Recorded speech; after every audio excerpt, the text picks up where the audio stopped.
Hello everyone. आज हम start कर रहे हैं unit 4 and unit 4 is analytical geometry. In this unit we will cover two things. First is straight line and second is integration. Okay, इस fourth unit में हम जो दो मेन टॉपिक्स पढ़ेंगे वो हैं आपके स्ट्रेट लाइन और इंटीग्रेशन। डिफरेंशिएशन हम थर्ड यूनिट में पढ़ के आए हैं और जस्ट उसका रिवर्स इंटीग्रेशन हम इस यूनिट में पढ़ेंगे। ओके, और देन हम एक टॉपिक और है आपका स्ट्रेट लाइन। तो हम क्या क्या पढ़ेंगे इसमें देखते हैं। सबसे पहले तो कोऑर्डिनेट्स। ओके, ज्योमेट्री अगर हम पढ़ रहे हैं, कोई स्ट्रेट लाइन अगर हम देख रहे हैं तो उसके पॉइंट्स बेसिकली कोऑर्डिनेट्स कौन से पॉजिटिव हैं, नेगेटिव हैं या दोनों पॉजिटिव हैं, ये सारी चीज़ें अभी हम यहाँ पर देखेंगे। तो उसको बोला जाता है science of the coordinates. Okay, then distance formula. The distance between two different points. Slope क्या होता है स्ट्रेट लाइन का, ओके, कैसे रिप्रेजेंट किया जाता है, कैसे कैलकुलेट किया जाता है। और दो कंडीशन, पैरेललिज्म एंड परपेंडिकुलरिटी। दो लाइंस आपस में परपेंडिकुलर हैं, कब होंगी वो परपेंडिकुलर, दो लाइन आपस में पैरेलल हैं, क्या कंडीशन होगी। Then slope of a line joining two points. तो वही चीज़ आपकी कोई भी एक स्ट्रेट लाइन है तो उसका स्लोप कैसे आप कैलकुलेट करेंगे। देन एक लीनियर इक्वेशन हम पढ़ते हैं, आपने बेसिक मैथमेटिक्स में पहले भी पढ़ी होगी, y equal to m x plus c. Okay, जहाँ पे m आपका क्या होता है, स्लोप होता है, और c आपका इंटरसेप्ट होता है। ओके, तो slope intercept form of a straight line, किसी भी स्ट्रेट लाइन की स्लोप इंटरसेप्ट फॉर्म ये पढ़ेंगे। क्लियर। देन उसके बाद हम पढ़ेंगे इंटीग्रेशन। तो इंटीग्रेशन में बेसिकली इंटीग्रेशन होता क्या है, इंटीग्रेशन के डिफरेंट फॉर्मूले क्या हैं, किस तरीके से इंटीग्रेशन किया जाता है, तो उसके कुछ रूल्स होते हैं इंटीग्रेशन करने के। यहाँ पे हम कुछ पर्टिकुलर चीज़ें पढ़ेंगे like method of substitution. Integration using method of substitution, integration using partial fraction, integration using integration by part. Okay, integration by part, method of partial fraction हम लोग यूनिट 1 में ऑलरेडी पढ़ चुके हैं। तो इंटीग्रेशन में बहुत ज़्यादा यूज़ होता है पार्शियल फ्रैक्शन। तो हमें समझ में आना चाहिए कि पार्शियल फ्रैक्शन क्या चीज़ होती है, कैसे हम एक कंबाइंड फॉर्म ऑफ इक्वेशन को फ्रैक्शंस में डिवाइड करते हैं, like x minus a, x plus a या x minus b, x plus b, उन टर्म्स में। उसके बाद फिर हम कैसे उनको इंटीग्रेट करते हैं। Then definite integral. ओके, उसके बाद एप्लीकेशन पार्ट। तो सिंपली अगर हम कोई चीज़ पढ़ रहे हैं या फिर हम एक रिमेडियल मैथमेटिक्स कोर्स पढ़ रहे हैं फार्मेसी में, तो बेसिकली इसका एप्लीकेशन क्या है फार्मेसी में। चलिए, पहला टॉपिक है आपका sign of coordinates. Okay, this is sign of coordinates. ये आपकी x axis and y axis है। तो बेसिक मैथ्स में हमने पढ़ा है सबने कि दिस इज ओरिजिन, 0 0। ओके, इसको ओरिजिन भी बोलते हैं। This is 0 0। क्लियर। इधर आप जाएंगे सारी की सारी वैल्यूज क्या होंगी आपकी पॉजिटिव एक्स एक्सिस में। यहाँ आप जाएंगे तो ये क्या वैल्यूज होंगी आपकी नेगेटिव एक्स एक्सिस। ये है आपकी पॉजिटिव वाई एक्सिस और ये है आपकी negative y axis. Okay, positive x axis, negative x axis and positive y axis and negative y axis. तो देखिए, कोई भी आपका पॉइंट, सपोज आपने पॉइंट लिए कि x इक्वल टू 3 है एंड y इक्वल टू 2 है। तो देखिए ये वैल्यूज कहाँ लाई करेंगी, x की वैल्यू पॉजिटिव मतलब +3 है तो यानी कि इस डायरेक्शन में, y की वैल्यू 2 है तो यानी कि +y डायरेक्शन में। तो उसका कोऑर्डिनेट कहाँ आएगा, उसका कोऑर्डिनेट आएगा ये। तो इसको बोलते हैं फर्स्ट कोऑर्डिनेट। और फर्स्ट कोऑर्डिनेट में x and y both are positive, means greater than 0। So if both x y greater than 0, then the point is in the quadrant 1. Clear? Then next second, अगर x की value negative है यानी कि less than 0 है और y की value greater than 0 है, तो देखिए यहाँ हम क्या ले सकते हैं, यहाँ हम ले सकते हैं x is greater than 0, y is greater than 0। यहाँ क्या होगा देखिए, x is less than 0, negative values है ना x की, and y is greater than 0, y greater than 0। तो यहाँ पे अगर कोई भी पॉइंट लाई कर रहा है तो वो आपका सेकंड क्वाड्रेंट होगा और कंडीशन क्या होगी, x is less than 0, y is greater than 0, then the point is in quadrant second. उसके बाद आते हैं हम थर्ड क्वाड्रेंट में। थर्ड क्वाड्रेंट कहता है कि अगर x की वैल्यू भी लेस देन 0 है, y की वैल्यू भी लेस देन 0 है, so if x is less than 0 and y is less than 0, so if x is less than 0, y is less than 0, then the point lies in third quadrant. So this is third quadrant. Then आते हैं आपका fourth quadrant। तो fourth quadrant क्या कहता है आपका कि if x is greater than 0, so देखिए यहाँ देखिए x is greater than 0 and y is less than 0, so y is less than 0, then the point is lie or goes to the fourth quadrant. Okay, so आप एक चीज का ध्यान रखिएगा, देखिए सपोज ये आपकी कोई क्लॉक है, ये 12, 3, 6, 9, तो घड़ी देखिए ऐसे घूमती है, 3 के बाद 6 आता है, 9, 12 आता है, so this is clockwise direction. Okay, so definitely अगर आप इसके अपोजिट डायरेक्शन में मूव कर रहे हैं, सो this is anti clockwise direction. तो हमेशा हम जब भी कोऑर्डिनेट्स पढ़ते हैं तो हम कैसे पढ़ते हैं, एंटी क्लॉकवाइज डायरेक्शन में। Clear? First, second, third, fourth, तो फर्स्ट, सेकंड, थर्ड, फोर्थ, इस तरीके से पढ़ते हैं। क्लियर? आई होप आपको ये पॉइंट समझ में आया होगा कि first quadrant, second quadrant, third, fourth quadrant क्या होते हैं। क्लियर? एक्स की और वाई की वैल्यूज क्या होनी चाहिए इन क्वाड्रेंट्स में, या अगर ये वैल्यूज हैं तो वो पॉइंट्स किस क्वाड्रेंट में होंगे। ओके, चलिए नेक्स्ट पढ़ते हैं डिस्टेंस फॉर्मूला। सो किन्हीं भी दो पॉइंट्स के बीच में डिस्टेंस कैसे कैलकुलेट करते हैं। ओके, तो देखिए ये एक्स एक्सिस है, ये वाई एक्सिस है, तो अब बताइए अगर यहाँ पे कोई पॉइंट लाई कर रहा है तो वो कौन से क्वाड्रेंट में होगा, वो होगा आपके फर्स्ट क्वाड्रेंट में। क्लियर? ओके, तो इसीलिए हम क्वाड्रेंट पढ़ते हैं। तो अब मुझे सपोज P और Q के बीच में कोई वैल्यू, मतलब P पे कुछ पॉइंट्स हैं, Q पे कोई पॉइंट्स हैं, और मुझे इनके बीच की डिस्टेंस फाइंड आउट करनी है। ओके, देखिए क्या फॉर्मूला होता है, पाइथागोरस थ्योरम हमने और आपने सबने पढ़ी है। तो पाइथागोरस थ्योरम कहती है आपका P Q square is equal to P R square plus Q R square.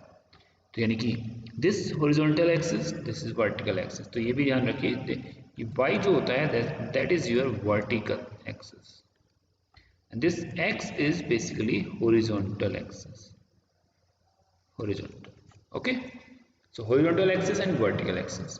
तो दिस PR इज हॉरिजॉन्टल, तो this the distance between these two points, उनका square plus square of this distance equal to the this equal to the square of this distance PQ। Okay, so देखिए ये x1 है, this is x2, ये y1 है, this is y2। तो आप यहां से इनको मिलाइए, देखिए इसको हम हटाते हैं यहां से जरा।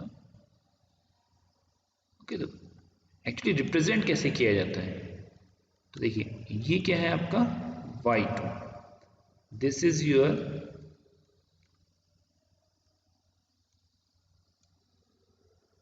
y1, this is y2। तो देखिए ये x1 है,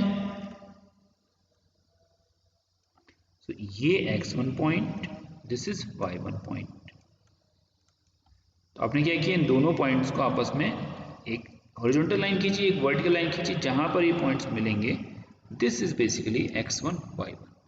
इस तरीके से आपने x2 पॉइंट खींचा, सो x2 और y2 जहां पर मिलेंगे this is your x2 and y2 notation. Okay, तो देखिए ये डिस्टेंस कितनी होगी, this is basically x2 minus x1, this distance is y2 minus y1। तो ये सब रीड करना, ये बेसिक मैथ्स में आपने पढ़ा है, हम जस्ट रिवाइज कर रहे हैं यहाँ पे। आप सबको मालूम है कोई भी स्ट्रेट लाइन कैसे पढ़ी जाती है, कैसे पॉइंट्स लिखे जाते हैं, कैसे डिस्टेंस निकाली जाती है। ओके, तो सिंपल देखिए यहाँ पे यही किया है। So this p q square, इसको हम क्या लिख सकते हैं, p q square is equal to x2 minus x1, so x2 minus x1 square plus y2 minus y1, so this is y2 minus y1 square. अब आपको पी क्यू कैलकुलेट करना है, तो आपने क्या किया, अंडर रूट इधर ले गए और बाकी सारी वैल्यूज आपकी यहाँ पे आ जाएंगी। सो this is the distance formula between या फिर फॉर टू पॉइंट्स। ओके, अब यही पॉइंट आपका यहाँ पे तो क्या है आपका x1 y1 x2 y2, यही चीज अगर आप ओरिजिन से कैलकुलेट कर रहे हैं यानी कि 0 0 से कैलकुलेट कर रहे हैं, तो आपके स्टार्टिंग पॉइंट क्या हो जाएंगे, आपके स्टार्टिंग पॉइंट्स हो जाएंगे x equal to 0, y equal to 0 और एंडिंग पॉइंट्स आपके क्या हैं, दिस x y। तो डिस्टेंस क्या हो जाएगी, देखिए ये आपका x है, this is your y। Okay, so अगर मुझे हॉरिजॉन्टल डिस्टेंस निकालनी तो वो क्या होगी, x माइनस 0, x माइनस 0, और अगर मुझे वर्टिकल डिस्टेंस निकालनी तो ये क्या होगी, y minus 0।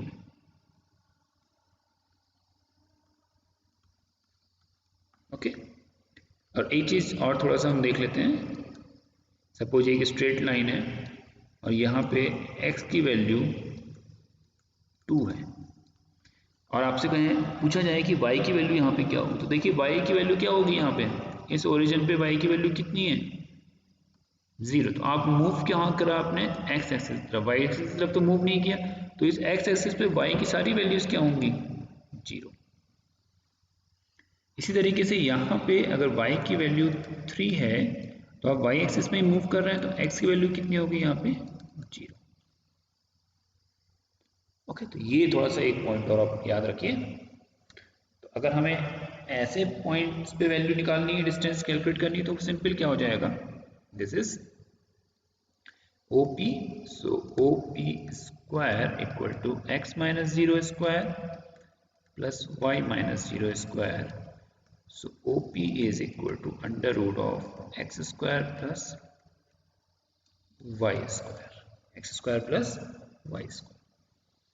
Okay, so I hope आपको ये पॉइंट समझ में आया होगा कि किन्हीं भी दो पॉइंट्स के डिस्टेंस को कैसे कैलकुलेट किया जाता है। चलिए अब एक प्रॉब्लम देखते हैं। अभी प्रॉब्लम कह रही है कि find the value of A.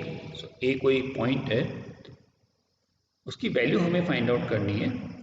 Condition क्या है, if the distance between the points 3, -6 and -3, a is 10। Clear, तब बस दो पॉइंट्स है, देखिए एक पॉइंट P है आपके पास, सपोज एक आपने एक स्ट्रेट लाइन बनाई। अब देखिए पॉइंट कहाँ कहाँ है, यहाँ पर x की वैल्यू कितनी है, 3, y की वैल्यू कितनी है, -6, तो -6 पॉइंट कहाँ होगा, y एक्सिस पे, this is -x, x -y। तो 3 यहाँ कहीं मान लेते हैं और 6 कहीं यहाँ मान लेते हैं, तो देखिए ये रिप्रेजेंटेशन आपको आना चाहिए। ओके, सो इसीलिए हम पढ़ रहे हैं कि कैसे रिप्रेजेंट किया जाता है पॉइंट्स को। सो this is 3 minus this one. Okay, दूसरा पॉइंट क्या है आपका, दूसरा पॉइंट है आपका -3a, तो -3 देखिए कहाँ होगा, कहीं यहाँ होगा, और a is positive, so a, अच्छा ओके, हम ये भी कह सकते हैं कि a पॉजिटिव भी हो सकता है और a नेगेटिव भी हो सकता है। ओके, सो हमें अभी मालूम नहीं है कि इसका मैग्नीट्यूड क्या है, उसने जस्ट ये पूछा है find the value of a। So a आपका कहीं यहाँ भी हो सकता है और a आपका कहीं यहाँ भी हो सकता है। तो देखिए जब हम सॉल्यूशन निकालेंगे तो हम कंडीशन बता देंगे। क्लियर, ओके, तो इस पॉइंट से, ये जो पॉइंट है, इस पॉइंट से इस पॉइंट के बीच का डिस्टेंस, या फिर इस पॉइंट से इस पॉइंट के बीच का डिस्टेंस, ये हमें कैलकुलेट करना है। ये हमें 10 यूनिट्स गिवन है। और हमें उन ए पॉइंट्स की वैल्यू कैलकुलेट करनी। क्लियर है? तो देखिए क्या फॉर्मूला होता है, x2 minus x1 square. Simple, आपने सपोज उसके बीच की डिस्टेंस को कुछ मान लिया, सपोज हम ये पी क्यू ही मान लेते हैं क्योंकि हमने पी क्यू से पढ़ रखा है। सो x2 minus x1 square plus y2 minus y1 square, और हमारे पास पी क्यू आ जाएगा। तो देखिए हमने क्या किया, हमने नोटेशन लिख लिया यहाँ पे 3 minus 6 is x1 y1 minus 3a is x2 y2. Okay, so minus 3 आपका x2 है and a is your y2। देखिए क्या हो जाएगा, x2 माइनस x1, x2 कितना है देखिए यहाँ लिख लेते हैं जल्दी से हम, x2 is minus 3, x1 is 3, so x2 minus x1 means minus 3 minus 3, simple. So minus 3 square plus y2 is a, y1 is minus 6, so y2 minus y1 is a minus minus 6, so this is a plus 6. Simple, बिल्कुल simple है, आप लोग खुद करिएगा आपको समझ में आ जाएगा। सो दिस इज a प्लस 6 का स्क्वायर, क्लियर, इक्वल टू 10। तो देखिए यहाँ पर एक इक्वेशन बन गई। तो माइनस 6 का स्क्वायर कितना हो जाएगा 36, 10 का स्क्वायर 100, देखिए 10 स्क्वायर है ना यहाँ पे 10 यूनिट्स, तो 10 स्क्वायर हो जाएगा तो कितना हो जाएगा, यहाँ आप लिख लीजिए इसको 10 स्क्वायर। ओके, देखिए फॉर्मूला आपका ये है। सो ये कितना हो जाएगा 100 इक्वल टू माइनस 6 का स्क्वायर 36 प्लस a प्लस 6 का square.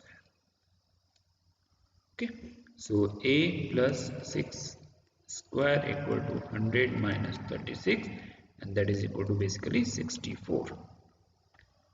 Okay, so a plus 6 square है तो अंडर रूट करेंगे जब आपको तो क्या आएगा a plus 6 under root of 64, तो ये आपको क्या देगा प्लस माइनस 8। ओके, तो देखिए आपके पास क्या आया a plus 6 equal two plus minus 8, तो a की वैल्यू क्या होगी प्लस 8 माइनस 6 और दूसरी वैल्यू क्या होगी माइनस 8 माइनस 6। तो पहली वैल्यू तो क्या निकल के आई 2 और दूसरी वैल्यू निकल के आई माइनस 14। देखिए यही आया आंसर यहाँ पे। तो जब मैंने एक बार 8 कंसीडर किया तो वैल्यू आई मेरी a की 2, और जब मैंने दूसरी बार माइनस 8 किया क्योंकि हमें मालूम है अंडर रूट जब हम करेंगे तो हमें प्लस माइनस दोनों वैल्यूज मिलती हैं। सो दिस माइनस 8, तो ये आपका आ गया a इक्वल टू माइनस 14।